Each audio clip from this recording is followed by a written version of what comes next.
afternoon, ladies and gentlemen. I'm Nick Burns, professor here at the Kennedy School. It's a great pleasure to welcome all of you here, and a great pleasure to welcome my friend Patriota, who's the Minister of External Relations of the government of Brazil. We're very honored to have him here today. He spent the afternoon at the Kennedy School. He met faculty members, some fellows and students at lunch. He's just had a session with some of our Brazilian students. He's given an interview for our website, and now this is the premiere event. He's here to talk to you. I don't think he needs an introduction to many of you who are from Brazil who are students of both Latin America and Brazil, but he is a career diplomat. He is the minister, so in charge of Brazilian foreign policy. Before that was Secretary General and Undersecretary General of the Ministry of Foreign Affairs for Political Affairs. He's had a very long and distinguished career in diplomacy, having served as ambassador to the United States, having served with Brazil's diplomatic mission to the United Nations in Geneva, as well as the United Nations in New York. He has served in Caracas. He has served in Beijing. One of the most experienced people in Brazil in terms of its relations with the outside world. It's an exciting time to be watching Brazil, and I imagine it must be a very exciting time to be leading Brazilian foreign policy, because the country is expanding in every way. It's expanding economically, certainly with a tremendous growth in trade and investment between Brazil and other countries. It is a leader in agriculture, certainly a leader in sustainable energy and biofuels in particular. It is a leader in sports, because it will be hosting the two premier international athletic events, the World Cup and the Olympic Games in 2014 and 16. And we've been talking today, and when we worked together, when I was a diplomat at the State Department, we worked closely together. Brazil is really expanding as a great power. It is without any question the most significant country by any dimension in South America. Along with the United States, Brazil and the United States have, I think, shared responsibility for economic growth and for conflict resolution in our hemisphere. And increasingly, Brazil is a leader in the world, as one of the great powers. Certainly in the G20, I hope someday as a permanent member of the United Nations Security Council. If you had to choose 2 or 3 countries in the world that are rising in importance, expanding in power, Brazil is one of those countries, along with perhaps India, second, and certainly China.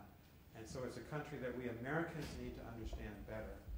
And Professor Hagopian is here. She teaches Brazil. She's an expert on Brazil.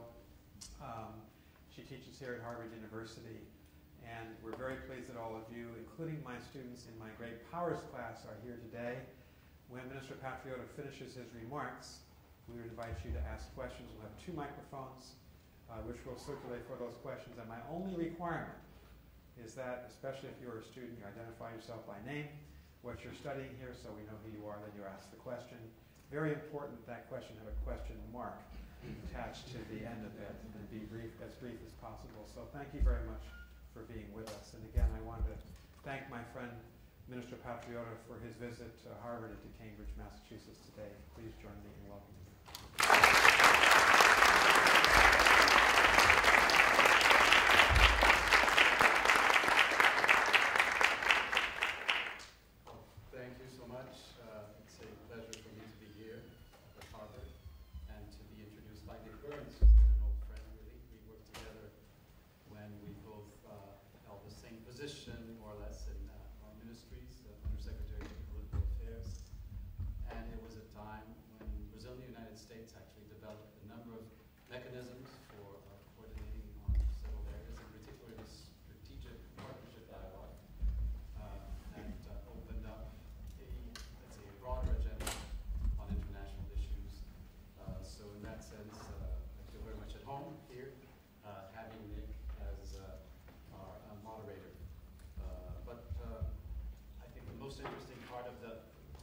Today will be the question and answer, so I'll try to give a brief introduction and then open up to your comments, and with the question mark at the end. Yes, I agree with that. Let me just say that the title that I chose for this presentation, Brazilian Global Outreach, a Diplomatic Agenda for Development and Peace, really provides me with a roadmap presentation and to touch on what is essential about Brazilian foreign policy today. But perhaps some of these terms require a little bit of clarification. When I say Brazilian global outreach, I'm referring to the fact that whereas in the new multipolar order, you have established powers that will continue for the foreseeable future to wield extraordinary economic and military influence and might, such as the United States, notwithstanding some economic difficulties that the U.S. experienced, and then Europe, the European Union as well, going through a crisis in the Eurozone, but also with formidable assets. The truth is that among the rising powers, one often refers to the BRICS, but you have very different kinds of countries there. You have the Russian Federation that has been a power in the past under different name and different territory and organization, but very influential and powerful militarily.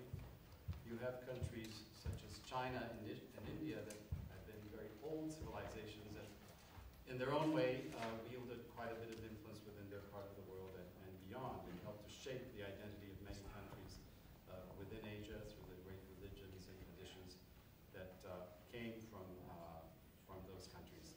In Brazil's case, it's perhaps the first time in our history where we can speak of true global outreach.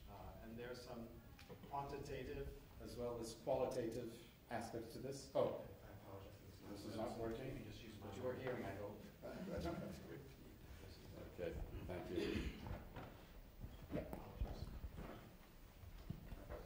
So as I was referring to the fact, this way.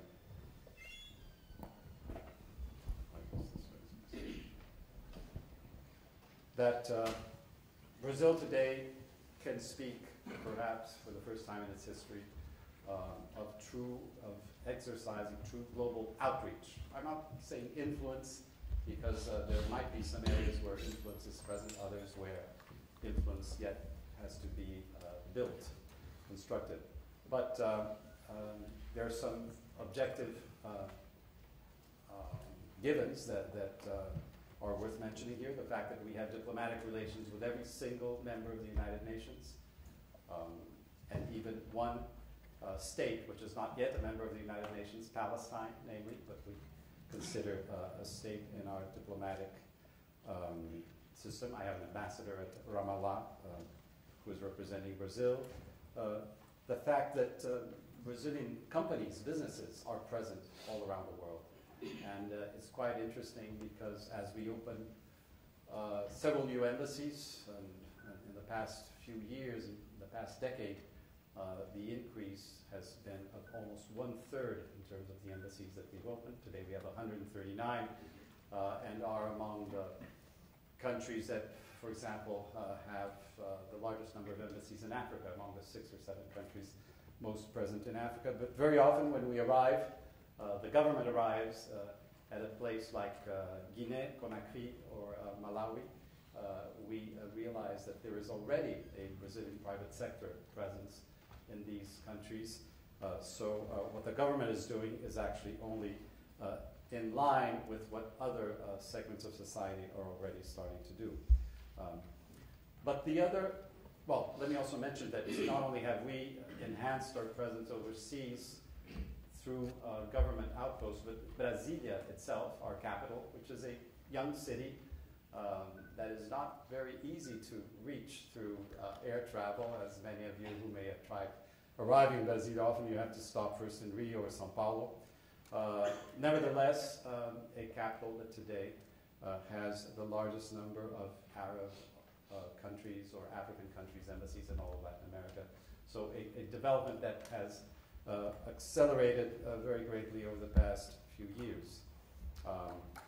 But I think it's important to clarify that this global outreach, it contains some areas of emphasis that remain priority areas for Brazil's international agenda. First and foremost, our neighborhood, South America. And here, there is a drive that has gained in depth and intensity towards regional integration in ways that simply were not there in previous times, or I think even as recently as the 1980s and 90s, when I was already a diplomat, there was nothing close to the interaction that we develop today with every single neighboring country in South America. I was commenting over lunch that I have at least 2 meetings individually with the neighboring countries in the region, and with some of the countries, Argentina in particular, our first #1 trading partner and economic partner. It's practically 5-6 times a year when I meet with my Argentinian counterpart. And this has reflected itself in several integration efforts. Mercosur, no doubt, which is the trade union, free trade area that we have created since 20 years ago, starting with a process that brought Argentina and Brazil together in a number of areas, really, not only trade and economic cooperation, but also on an agreement regarding the accounting of nuclear material, which ensured that cooperation in sensitive areas such as nuclear energy between the 2 countries is exclusively for peaceful purposes and seen by the international community as being of that nature. But this process that led to Mercosur and led to very dynamic increase in trade with our neighboring countries is one that is at the root of the current integration effort. Today, Mercosur has incorporated Venezuela. Bolivia has applied to become a full member, and even the smaller economies of Guyana and Suriname are applying for associate member status, which I think reveals its own dynamism. But beyond Mercosur, we have started looking at South America as a privileged terrain for international engagement, aware of the extraordinary potential that this region has. And it's important to note also that the political environment is one that is very conducive to integration today. The fact that all the countries are democracies sometimes different characteristics, different internal dynamics, some societies more polarized than others, some societies having undergone processes of military dictatorship, and democracies arising out of the struggle for better governance in that context. Others that did not go through this experience, but such as Colombia, has had to struggle internally and domestically with an armed insurgence for several decades, and today experiencing a process that can, and in my opinion will, lead to a peace accord within, I think, a relatively short time frame.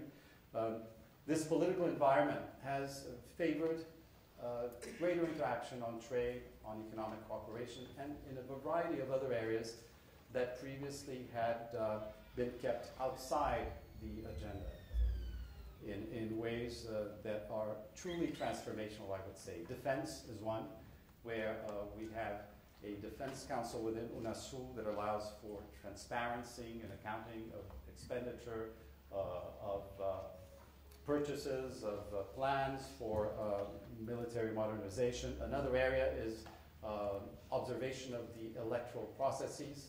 It used to happen in South America that you would have observers from the European Union, from other quarters, far removed from our own region, but we didn't have our own procedures for electoral observation. Well, this now is a reality. So in a very short time, since the beginning of last decade, more or less 2003, a South American Union has come into being, still in its early stages, I would say, and still requiring political leadership for it to consolidate into a true area of cooperation, but nevertheless evolving very rapidly and producing a kind of interaction among its leaders that is quite rare in other parts of the world, maybe with the exception of the European Union, where you see frequent summits, frequent phone calls and trips from leaders to one country. Hardly today you announce when one leader from a South American country is visiting a neighboring country. Very often it's decided within a few days, and before you know it, a state visit is being organized. I find that these dynamics are important to point out because even as we develop global outreach, we are interacting with the region in new and more effective ways that create an opportunity for South America in particular to establish itself as a true zone of democracy, economic growth, social progress, with Brazil in particular, but many of the neighboring countries achieving significant results in reducing poverty and reducing inequality, in promoting better opportunity for segments of the population that had been excluded from economic progress in the past and had been excluded also from the political processes in the past. But even beyond South America, there are new lines of communication and new mechanisms that are being created for all Latin America and the Caribbean. Brazil has taken a lead in searching for more interaction with our Caribbean neighbors to the north. We've established an embassy in every single independent country in the Americas, and not too many countries are in that position. In fact, the United States does not have an embassy in every single independent Caribbean country at present. This is no doubt a challenge because some of these are micro-states, and one needs to develop an agenda, a narrative, a framework for the relationship, but we are very much engaged in that with the individual countries, but also collectively with CARICOM. There is a Brazil CARICOM summit that has been meeting at regular intervals, and one basis for the proximity in this case is the legacy of slavery, no doubt, which also I'll comment on when I come to the United States, but all countries, most countries in the Caribbean, having a majority African descendant population, and Brazil, of course, having the largest population of African descent outside Africa, as you are aware. And in addition to that, I would mention CELAC that just met at summit level in Santiago, CELAC being the community of Latin America and Caribbean nations, a looser confederation and framework for coordination where all the sub-regional exercises and integration within the region come together, whether it's Mercosul and or SICA among the Central American countries, or CARICOM or the others, in exchanging their experiences and meeting in order to look at common agendas. It was quite interesting in Santiago that the chairmanship of CELAC passed from Chile to Cuba. Now this might have seemed unusual a few years ago when Cuba was not as well integrated within the region as it is today, until the early century, 21st century. Several countries in the region did not have diplomatic relations with Cuba, which today is not the case. Every single country does have diplomatic relations and develops their relationship in ways that allows for Cuba to assume this leadership in a Latin American and Caribbean context.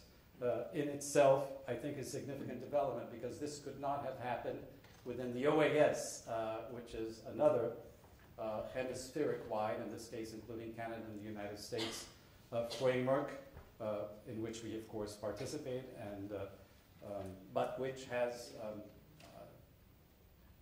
historically not been a framework where Cuba has been allowed to participate as a full member. As you know, it was suspended after the overtaking of the Cuban government by the Castro regime, and subsequently the suspension was suspended, but Cuba decided not to join again. So an interesting, dynamic region where we engage individually with countries, but also within new frameworks for integration that allow for, I believe, improved and enhanced cooperation.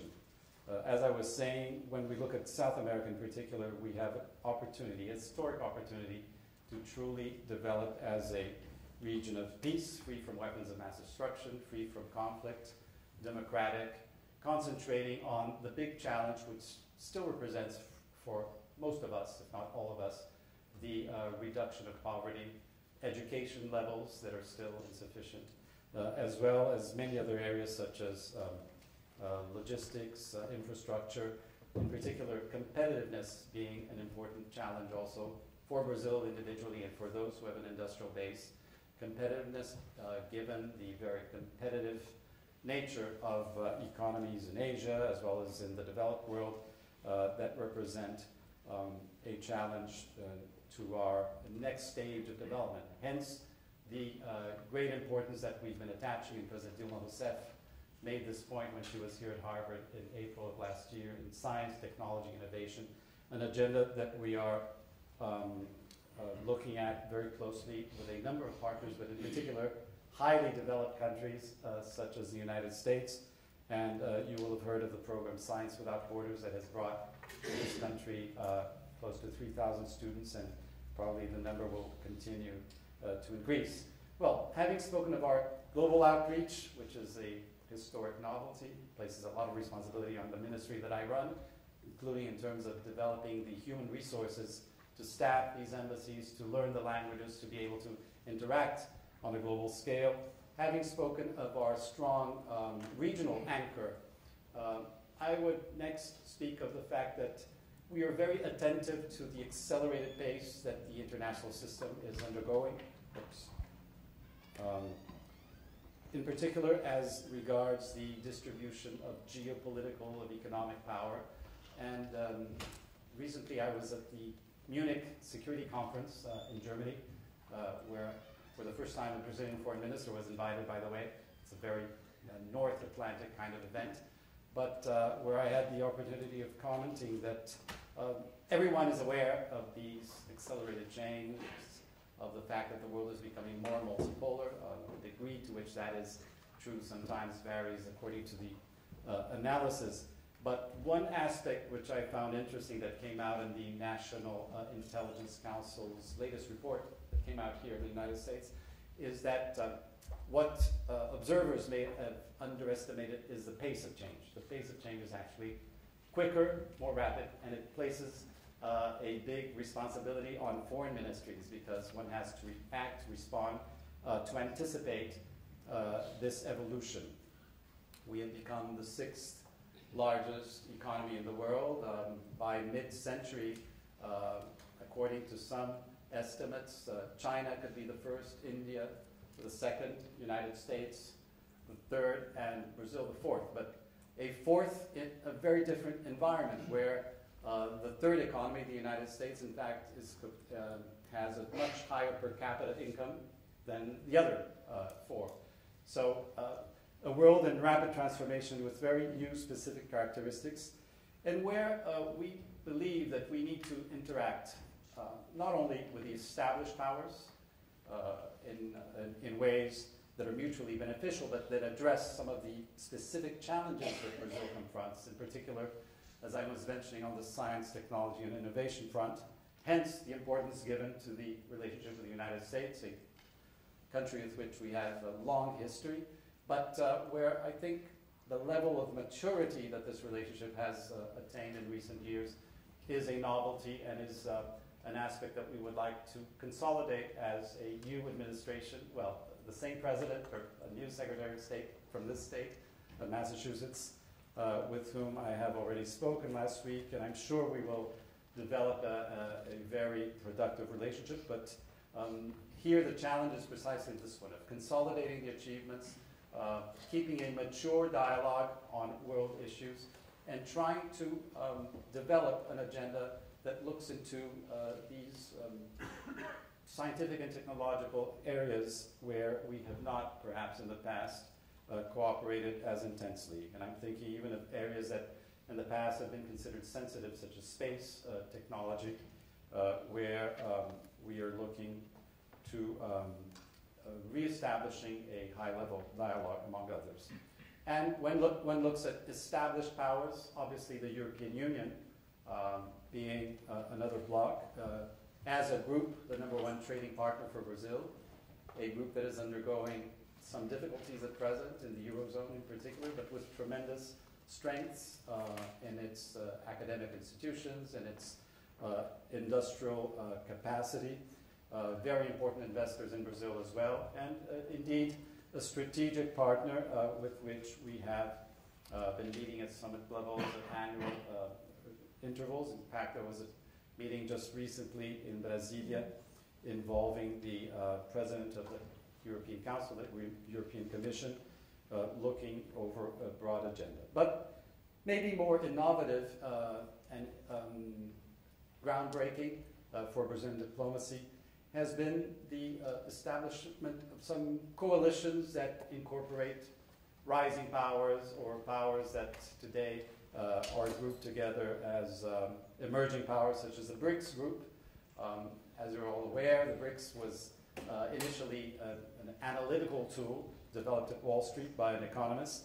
But interestingly, over the past years, it became a venue for coordination among leaders of Brazil, Russia, India, China, and more belatedly South Africa, over what was at first an economic and financial agenda, much geared to IMF, World Bank annual meetings, quota reform within the financial institutions, to some extent looking at trade issues now that Russia has become a member of WTO as well. There is a BRICS coordination group at the WTO with some specific characteristics, because Russia at the WTO is considered a developed country, the others being developing countries.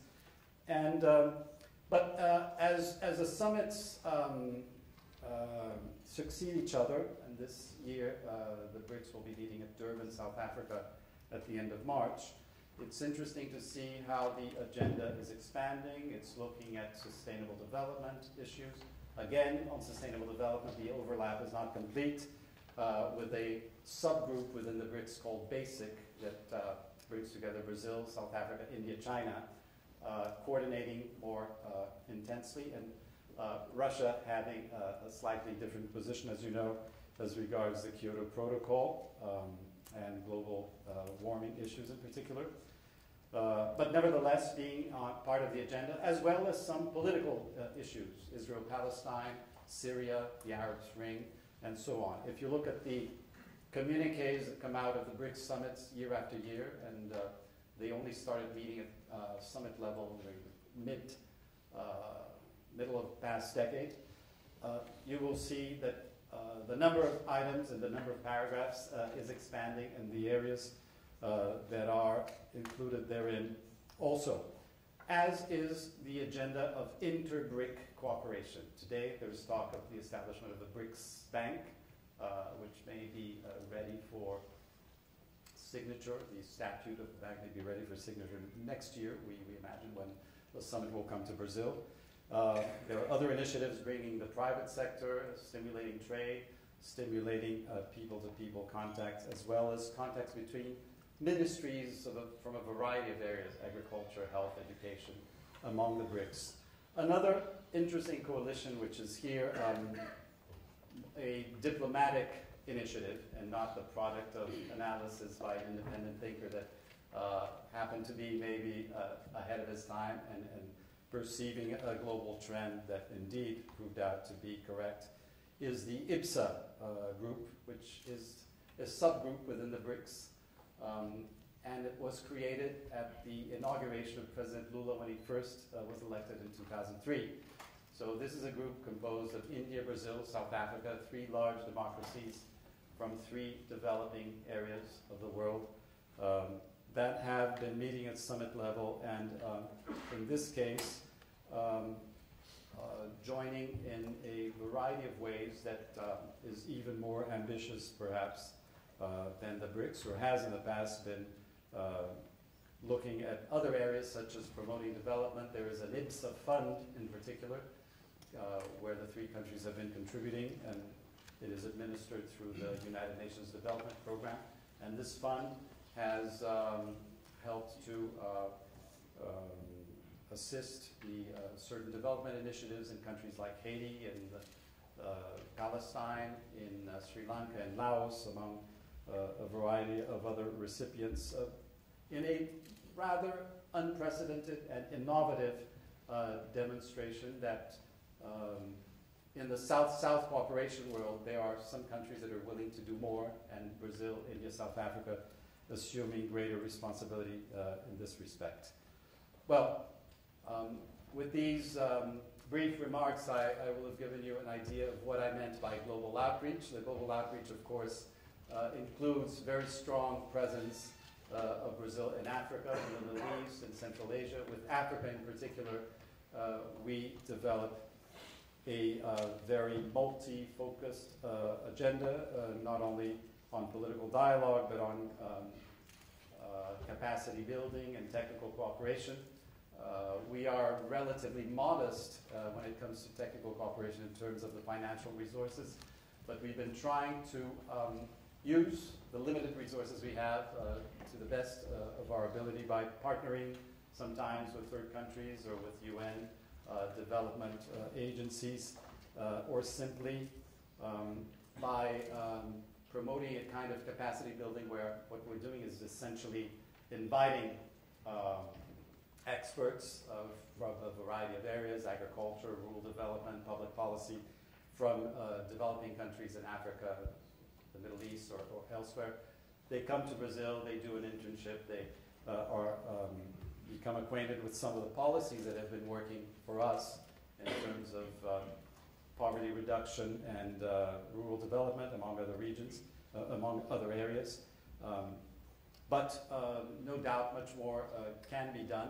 At the same time, as a South American continent, we have been interacting with other parts of the world in group summits. An interesting mechanism has been the summit of South American and Arab country leaders, which met for the first time in Lima last year. Actually, it helped to demonstrate that there is a renewed interest in the Arab world for what South America has been going through, a region that came out of autocratic regimes in many, many instances, and has been experiencing, as I mentioned, economic growth with social progress, precisely the kind of aspiration that one sees today expressed in many of the manifestations in the Arab world. Not all of them, of course, producing the kind of results that we would like to see, some evolving in a more benign fashion, others still mired in conflict and tension. But the interest that our own trajectory in the past few years is eliciting in the Arab world, I think, is novel and has found a venue, has found a conduit in this summit between the two continents. And now, in a few days, another summit of a similar nature, bringing together South American countries and Africa, all the 53 countries members of the African Union in Equatorial Guinea, will allow for interaction between these two parts of the developing world that, while they have strong historical links, similar challenges, in fact, they don't know each other, and there are gaps in knowledge, in relationship, that deserve to be narrowed. Having spoken of what I understand by global outreach, the areas of special emphasis, the desire to engage within an emerging multipolar world, the interest in developing agenda even with smaller members of the international community in the Caribbean and the Pacific Islands, the importance that Africa has for Brazil. I'd like to say a word or two about development and peace, which are the other two terms in the title of today's presentation. Development, well, I touched on this subject already. I think Brazil today speaks with greater authority than in the past. In the past, looking at the 80s and 90s, we were famous for the debt crisis, galloping inflation, macroeconomic imbalance. Today, if you look at the situation of, for example, the debt ratio to GDP, it's gone from 65% to 35% roughly in about 10 years. There's a situation of almost full employment in Brazil, 4.7 unemployment. Reserves stand at almost $400 billion US, which is would have been unthinkable 15 years ago even. All this within a context of growth rates that have been higher than average, sometimes a little bit lower than expected, like last year, where the economic crisis did impinge on our economic growth. but still with a very significant social impact. And this is what makes the recent pattern of development in Brazil interesting and I think attractive to many other developing countries, the fact that poverty has been reduced in such significant numbers, 40 million people brought out of extreme poverty, yet the remaining 15 million who are placed in this position, in fact, with the possibility of coming into the lower middle classes within the next few years. So for the first time in our history, we are facing a situation where we will be a country without extreme poverty. And it's an extraordinary transformation for a country that was notorious for the rate of inequality in society, the concentration of wealth. And again here, if you look at the BRICS economies, Brazil is actually the one where inequality has been reducing at the faster pace. In many of the other countries, inequality is increasing, which has its own historic and explanations and contextual explanations, but be that as it may, it's a significant trait of the present pattern. And when you bring together development with democracy, with environmental awareness and progress, Brazil having, among countries of similar development, by far the cleanest energy mix of any other economy in the world, a figure that is easy to remember, OECD countries have around 13% renewable energy sources. In Brazil, it comes close to 45%.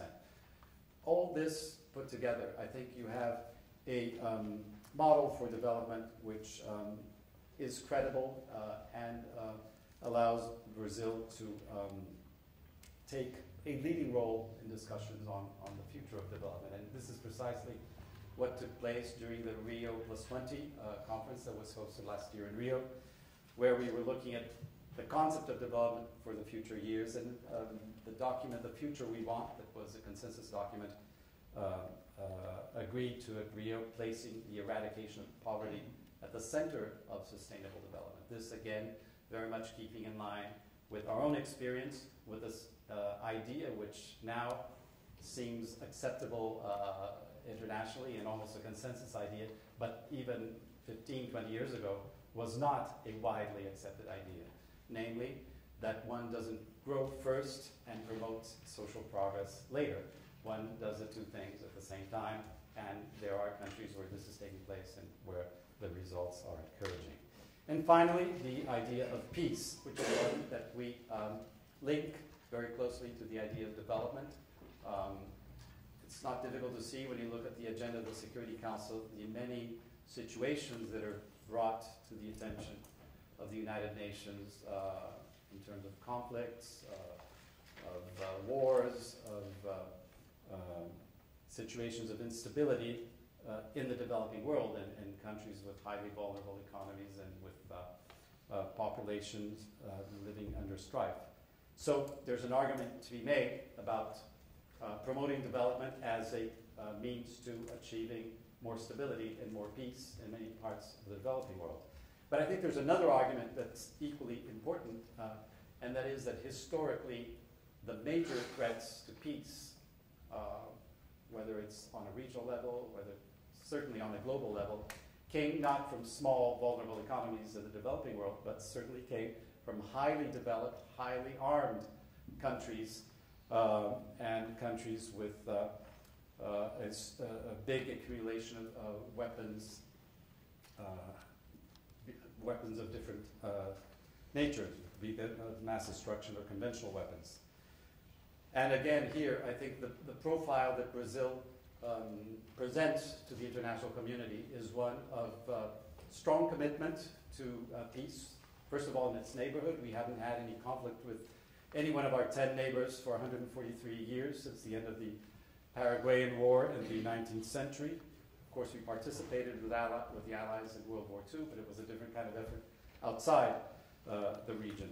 A region free from weapons of mass destruction, and a country, in the case of Brazil, very strongly committed to the multilateral system, to international law, to dialogue, to negotiation, to diplomacy.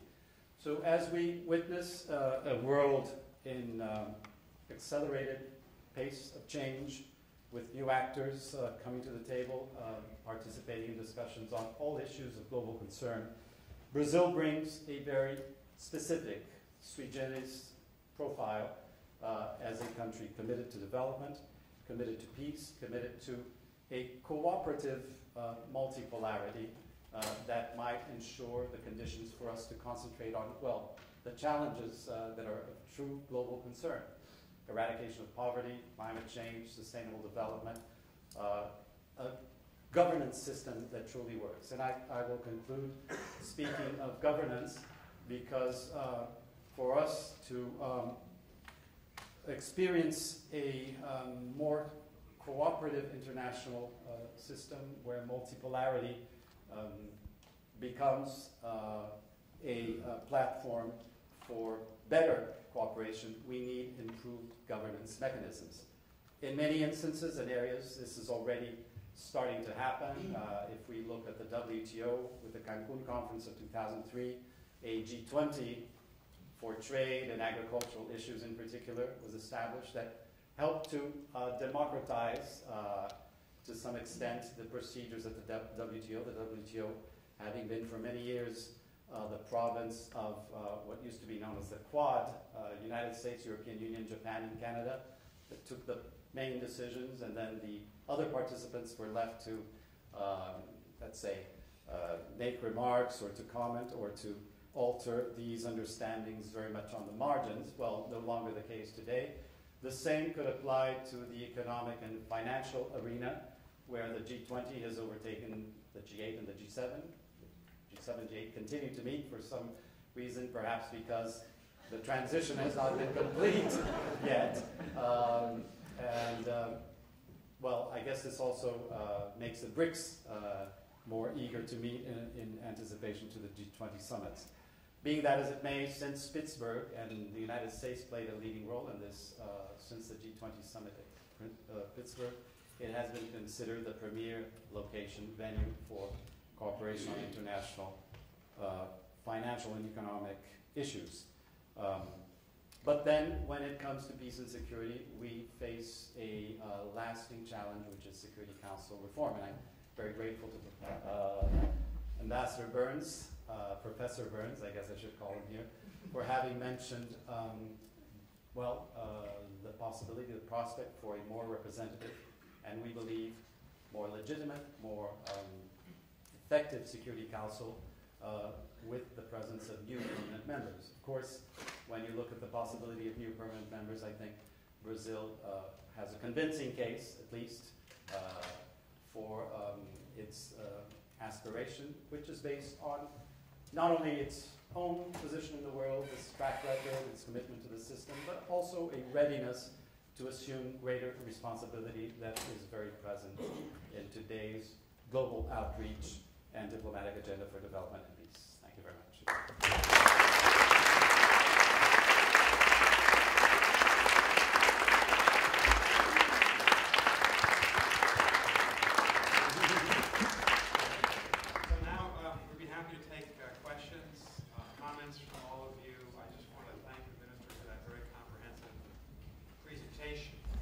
I always try to think, what do I take away?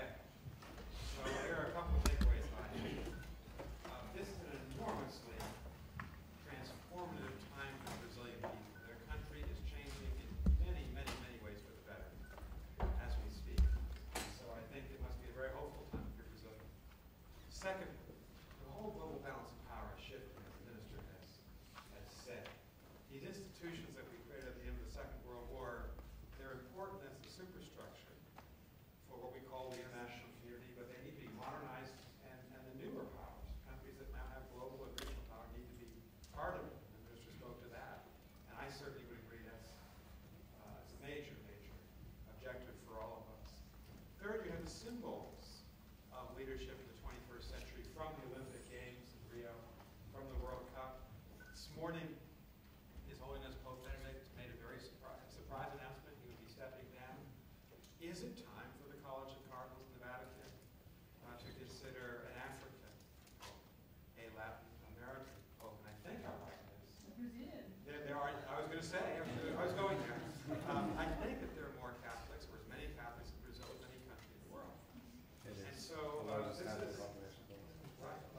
You're a Catholic.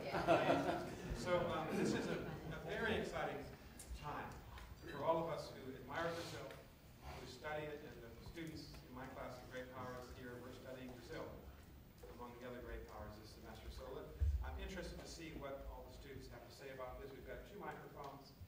Roya and Charlie have them both, and this is a good time to thank Catherine Kluver and Roya Tayova and Charlie Hobbs.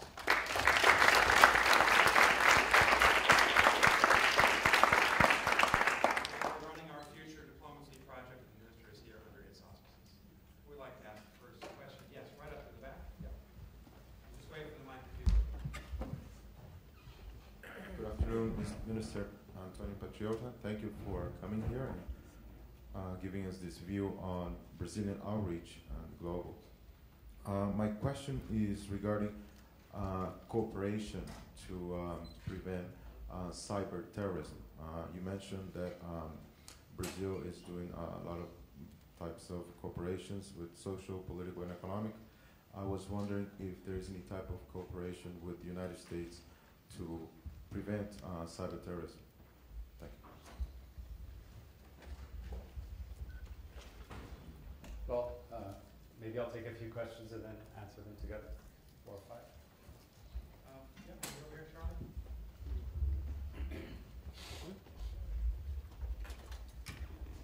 Yes, good. Boa tarde, Ministro Patriota. Thanks for this illuminating and engaging presentation. My question is on Venezuela. I would like to ask you, in this age of Brazilian expansion and democratic leadership, both globally and regionally, what do you think is the role that your country is going to play in transitions in highly polarized societies and with frayed political situations such as Venezuela? Can you please explain your government's stance on this case? We'll take one more question. Yes, ma'am, right here.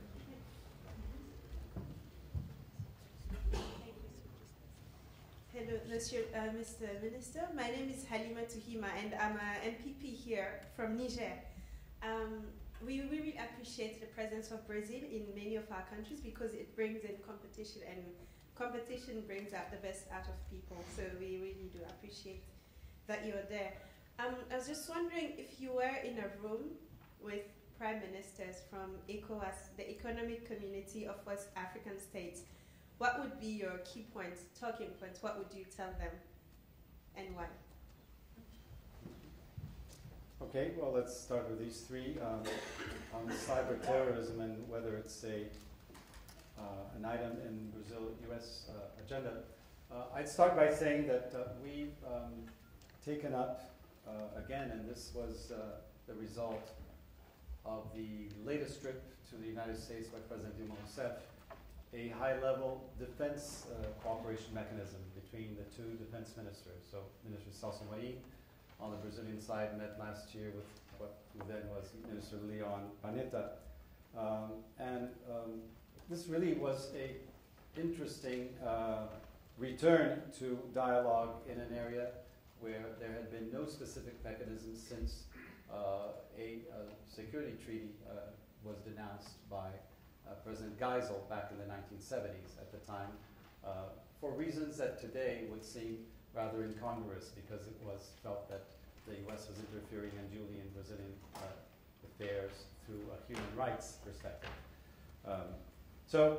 Today, the dialogue on defense matters has its own high-level mechanism, and within that context, cyber terrorism, of course, is an issue that, yes, it can be discussed and is of concern, especially as we prepare, as Nick Burns was reminding us, for big sports events, the World Cup, the Olympic Games. Not that our part of the world has been subject to terrorist attacks, and for reasons that have to do with geography and history, we have been spared by and large, although there have been incidents in Buenos Aires and other places. And, but the interest is there, of course, and the possibility for cooperation with the U.S. enhanced cooperation with the U.S. has now come to exist again within a new framework. Venezuela, well, I was just in Caracas before coming here, where I met with the recently appointed Foreign Minister Diaz Hawa, and was also received by the Vice President Nicolás Maduro, who was former Foreign Minister, and with whom we have developed friendly and productive relations and dialogue. Venezuela, as you know, has now been fully incorporated into the Mercosur trading bloc, and is in the process of adopting the common external tariff and adopting the nomenclature, the regulations that are common to Mercosur members. I don't believe it's entirely appropriate to speak of political transition in Venezuela. Venezuela just went through an electoral process last year in October, where President Chavez was re-elected. Subsequently, as you all know, he fell ill and was authorized by the Venezuelan Congress to go to Cuba for treatment. But the truth is that the elections were considered by the international observers as being free and fair and transparent, including observers from the United States. The Carter Center in particular was present in Venezuela. So while I do not believe it is appropriate to speak of transition, I think it is true that it is a highly polarized society, and this presents specific challenges. But there are positive, encouraging signs that allows one to be confident in a positive political evolution in Venezuela. First of all, the last elections included a very, an opposition dispute for the presidency that was very vibrant, and this represented a, let's say, evolution of sorts for the opposition in Venezuela, because there had been elections prior to the one in October 2012 where the opposition had decided not to participate actively, and this has changed. Not only that, but once the ballot results came in October,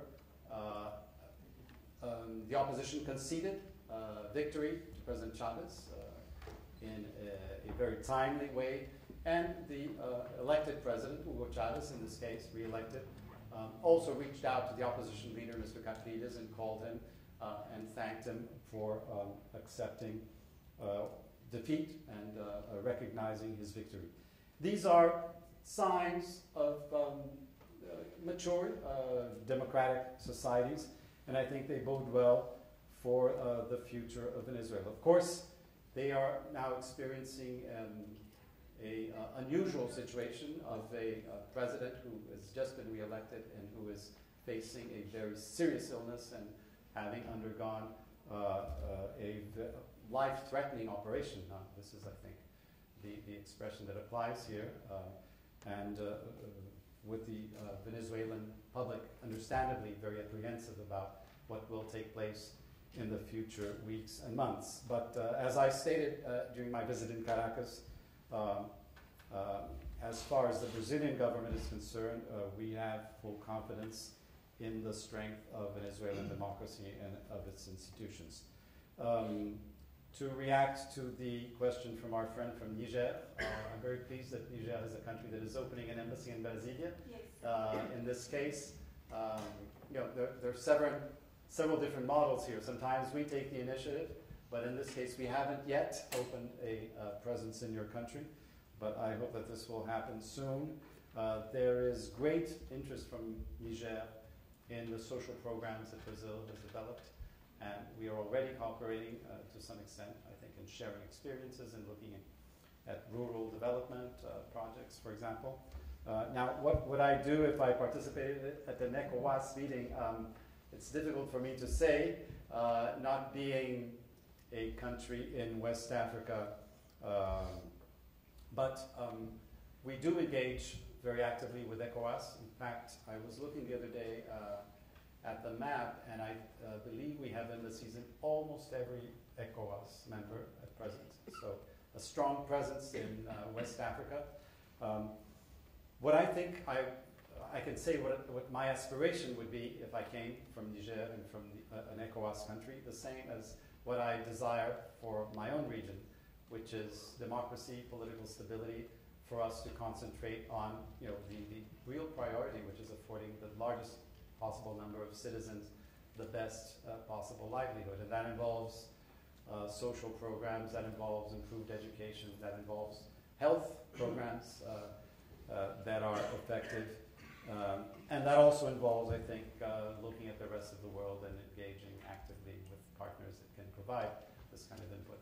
It also, I think, in the case of Africa, where there's still several conflicts that are unresolved, searching for peaceful means to end these conflicts.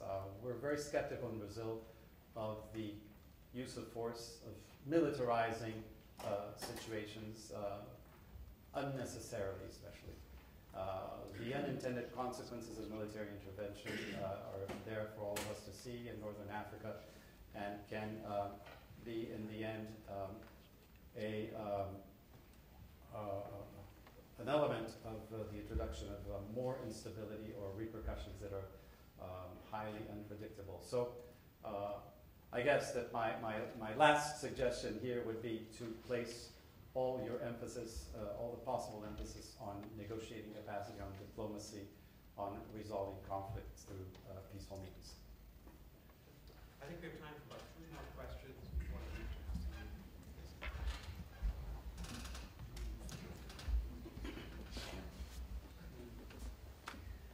Thank you very much. My name is Tanya Ragush. I'm a student here, mid-career.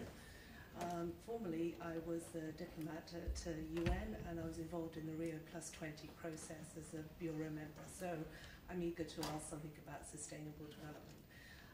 You mentioned that Brazil is very interested in and deems important global governance. And this is one of the weaknesses in the arena of sustainable development. With its vested interest in this issue, how does Brazil foresee in the multilateral discussions going on for a new political high-level forum for global governance for sustainable development, maybe as we go forward to perhaps a Rio +30 or a Rio +40? Thank you.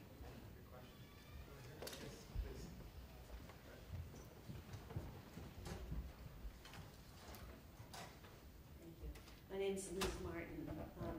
Many organizations, including the Human Rights and Law Program here at Harvard, have spoken out about the use of unrestrained violence by police in Brazil.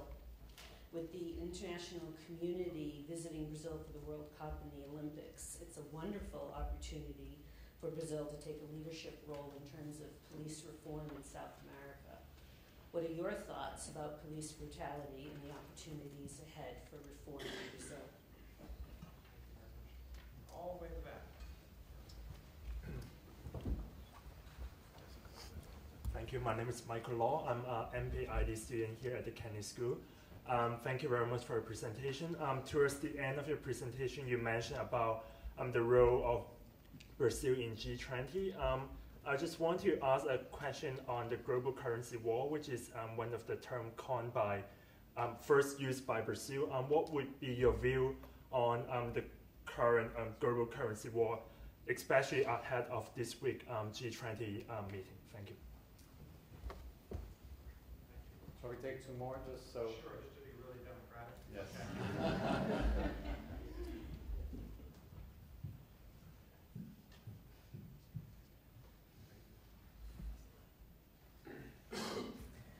Well, my name is Esther Sanchez Naek. I recently finished a term as a representative of Brazilians abroad within the Ministry of Foreign Relations of Brazil. And but I'm not here as a Harvard student, but I am working on my master's degree in economic development. And I want to know if there is any opportunities, for my field, for this position in Brazil as development, economic development in Brazil.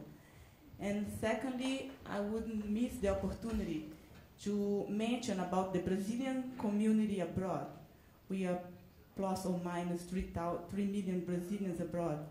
What, with so many things, going on, what Brazil is really thinking about doing for us, the Brazilians who help the Brazilian economy in Brazil, the Brazilians abroad who help the economy in Brazil.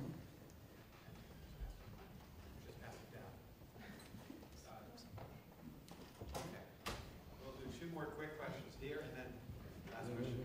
Thank you. My name is Torben Schulz. I'm an MPA student here at the Kennedy School. In your presentation, you demonstrated to us that Brazil is in the maybe unique position in the world as a country who has great diplomatic relations with almost any great power in the world, without any major conflicts. And I very much appreciate the commitment to peace. But unfortunately, sometimes it's not that easy, and I'm thinking of issues regarding non-proliferation or intervention. My question is this: when Brazil gains political power in the world, maybe in the UN Security Council, how will Brazil use this power on those tough questions? Please pass it down. Thank you. Hi, my name is Paula Valencia, and you had mentioned that Brazil was closing the poverty gap that was happening. I kept reading about the education gap and how that might be holding the economy back. What are the steps that Brazil is taking to bridge that gap, the educational gap? Okay. Well, I'll try to answer with relatively brief answers. The first question on global governance on the sustainable development front. It's actually a very relevant question, and one that is being addressed in a organized manner on the basis of the consensus decisions that were taken at Rio+20. So I think it's a good example, actually, of an area where Brazil has been able to exercise good mediation efforts and leadership in bringing together what were initially very disparate positions at Rio. There were delegations who wanted the United Nations Environment Program to become a full-fledged agency for sustainable development. There were different positions, but the outcome document does provide a roadmap for advancing on this front in ways that I think will ultimately represent progress and will produce improved governance mechanisms for looking at this sustainable development agenda. There's a high-level forum that will be created shortly.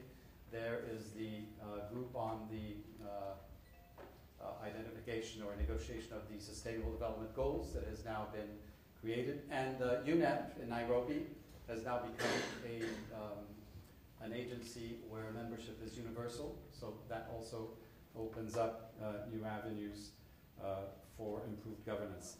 One point that I often make is that as the international system grapples with this new multipolarity and tries to create governance mechanisms that are more in line with today's configuration of power, I think one has to keep in mind that the smaller countries, the smaller economies, those who don't make it to the G20 or who don't make it to an enlarged Security Council are no less significant in world affairs. So, as I often say, the G173 that don't participate in the G20, they need to be kept informed. They need to have a channel of communication. And this is one area also of governance. I know the current president of the General Assembly, the former Serbian Foreign Minister Vuk Jeremic, is very aware of this problem. It's one where also we feel strongly. No country has received a mandate in the G20 from other economies to represent their views. So I think it's very important that these channels and the same will apply in the case of sustainable development in the future. There was a question about human rights and police violence in Brazil. I welcome that question because it allows me to speak of our very deep commitment to human rights today in Brazil. I think it's worth reminding ourselves and this audience that today there are 3 ministries in Brazil dealing with human rights. There's the Secretariat for Human Rights as such. There is a ministerial position for promoting gender equality. and there's a ministerial position for promoting racial equality, which is an important agenda in Brazil, given the fact that while we have the largest population of African descent outside Africa, very often the population of African descent is at the lower level of the income in the country, and the entire debate about what kinds of policies should be adopted to offer equal opportunity to all Brazilians is very much at the heart of the creation of these three ministries. Now, at the same time, we have been at the forefront of international support for improving UN mechanisms for looking at human rights. The Human Rights Council in particular, which replaced the Human Rights Commission in Geneva, who've just been elected for another term, provides a, I think, a minimally democratic and balanced venue for looking at human rights situations all over the world. Something that we defended from day one and today has become a feature of the system is the Universal Periodic Review, where every single UN member is examined in its record, and the shortcomings are also pointed out. And you are right to point out police violence in Brazil. It is one of the areas that are the most challenging at present when one looks at human rights in Brazil. And I like to think, and I think there are strong arguments in favor of demonstrating very significant progress in human rights, especially if one looks at the entire range of rights, from the economic, social, cultural, to the political and civil rights. Bringing 40, 50 million people out of extreme poverty in itself allows for better fulfillment of your human rights in any society. So that is one development that speaks for itself. But this is not to shy away from the challenges that remain. The prisons are overcrowded. There is police violence, and very often, I would say that during our last periodic review exercise at the Human Rights Council, these were areas that not only are recognized by the Brazilian authorities, but where the rest of the UN membership pointed out the need for progress. So we are strong believers in interacting with the multilateral system in this way, devising a system that treats everyone the same way, and using the input from the multilateral system in order to promote progress within your own society. So you can be sure that emphasis is being placed in Brazil precisely on this area that you singled out. Brazil in G20. Now, what was exactly the question about Brazil in the G20? On global currency war. Oh, global currency war. Yes, this is an expression that Minister Manteiga has been using. Interestingly, I read in the papers yesterday, I think it was, that the French were associating themselves with some of the Brazilian ideas when it comes to currency wars. There are no real consensus instruments worldwide, internationally, to deal with some of the currency phenomena that are taking place, the quantitative easing procedures in the United States and that other European countries also resort to, and that introduce distortions and artificially create advantages for some countries in international trade and in other aspects of their economic interaction, and penalize other countries that otherwise would not have been affected by such measures. In Brazil, we had to face a situation, especially over 2011, 2012, where these so-called wars and the quantitative easing and so on was responsible for an artificial appreciation of our currency that affected our exports negatively, and in contrast, was at the root of a strong increase and surge in imports, especially of some industrialized goods, cars, vehicles in particular. As I speak today, I think this phenomenon is affecting us less, because over 2012, the currency devalued somewhat, and the exchange rate is now more at the level where the specialists consider that it should be. But this is an issue that has been raised also at WTO by a Brazilian initiative.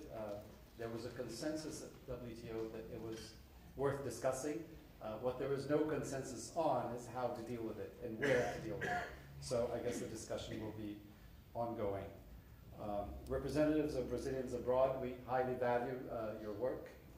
I think we've come across each other before and in different contexts, including a conference that we've been organizing through the Brazilian Foreign Ministry with representatives abroad. And no doubt this has been an area where the Foreign Ministry has become increasingly involved, especially taking into account the fact that an increasing number, not the phenomenon that is taking place right now, 2013 as I speak, but over the past decade and before, many Brazilians expatriated themselves, went to live, particularly in more developed countries, but also in some neighboring countries. Paraguay is another country where many Brazilians have established permanent residence. And the issues are ones that we need to be aware of. They're complex. They involve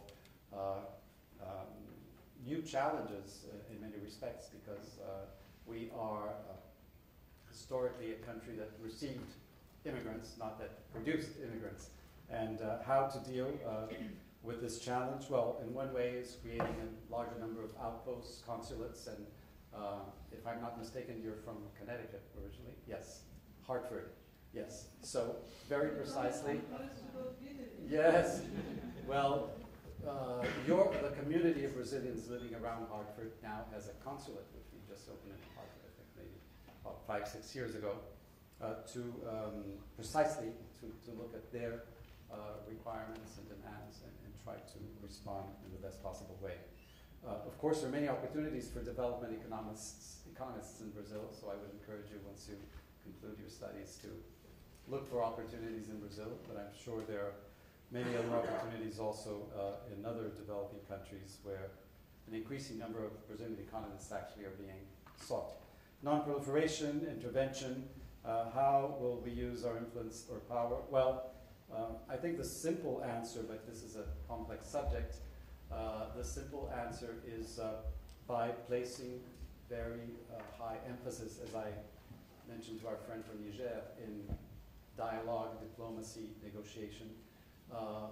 If force is resorted to, by ensuring that resort to force takes place under international law, through Security Council authorization, or if not, legitimate self-defense, which is the only other possibility foreseen in the UN Charter, and really exhausting all alternatives for dialogue before contemplating military intervention, which more often than not produces unintended consequences that sometimes spread more instability than the opposite. And finally, there was a comment or a question about poverty gap and educational gap, no doubt, very relevant to your comment, because as the poverty gap disappears or is reduced to a minimum, the big challenge is employment for those who are, let's say, already in the labor market, mature adults, let's put it that way. And the other big challenge is education for the young. And the way the government has been responding, and I think President Dilma made this point here at Harvard when she spoke, is by looking at the entire lifespan of the youngster, from very young age, multiplying the number of nurseries. It's a big challenge in Brazil because so many families, both parents work or single parenthood, and the difficulty in leaving your child in a context where it will mature and develop and be prepared for entering the educational system is a big challenge. But much emphasis being placed on that, on primary education, on secondary education, and here there is a drive towards increasing the number of hours that students stay at school, because in Brazil the educational system is such where most students only stay half a day, and it's not a question of only extracurricular activity for the afternoon. I think it's taking better advantage and preparing students for university. And when it comes to university, well, that allows me to conclude on Science Without Borders and the entire emphasis that is being placed on the exact sciences. I think we have too many lawyers, too many, some people say too many economists, I'm not sure. But the truth is that if we are to face the challenge of developing and transitioning through to a more competitive economy, we need more scientists, and we are grateful to the institutions around the world, including this one that have received an increasing number of students. So thank you so much.